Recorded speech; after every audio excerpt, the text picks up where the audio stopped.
The 11th book of the Bible is 1 Kings, and it continues the story of Israel after the reign of David. It begins with King David in his final days, passing the crown to his son Solomon. Solomon starts his reign with wisdom, humility, and a heart for God. When God appears to him in a dream and offers to grant him anything, Solomon famously asks for wisdom to lead the people. God is pleased and grants him unmatched wisdom, as well as wealth and honor. One of the most famous demonstrations of his wisdom is the case of two women claiming to be the mother of the same baby. Solomon's discerning judgment reveals the truth. Solomon's reign becomes a time of great peace and prosperity. He builds the magnificent temple in Jerusalem, fulfilling the vision David had. The dedication of the temple is a high point in Israel's history, with God's glory filling the place and Solomon leading the people in a heartfelt prayer. However, as Solomon's wealth, power, and influence grow, his heart begins to turn. He marries many foreign wives who bring their gods and idols into Israel, and Solomon compromises his devotion to the Lord. This disobedience sets the stage for trouble. God tells Solomon that the kingdom will be torn apart after his death, not completely, for the sake of David, but the unity will be broken. After Solomon's death, his son Rehoboam takes the throne. When the people ask for lighter burdens, he refuses wise counsel and answers harshly. This sparks a rebellion, and the kingdom splits into two.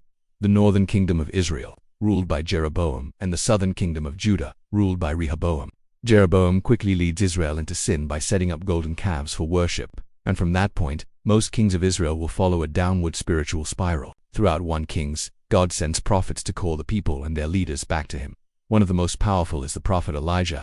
Elijah confronts King Ahab and Queen Jezebel, who have led Israel deep into Baal worship. In one of the most dramatic moments in the Bible, Elijah challenges the prophets of Baal to a showdown on Mount Carmel. God sends fire from heaven to consume Elijah's sacrifice, proving he alone is the true God. But even after this miracle, Ahab and Jezebel refuse to repent, and Jezebel vows to kill Elijah. Elijah flees in fear but encounters God in a gentle whisper, learning that God's work continues even when it feels hopeless. The book closes with accounts of more kings in both Israel and Judah, showing a mix of faithfulness and failure. In the north, most kings continue to lead the people away from God. In the south, a few kings remain faithful, but the trend toward idolatry grows. The key themes of 1 Kings are the importance of wholehearted devotion to God, the dangers of compromise, and the role of God's prophets in calling his people back.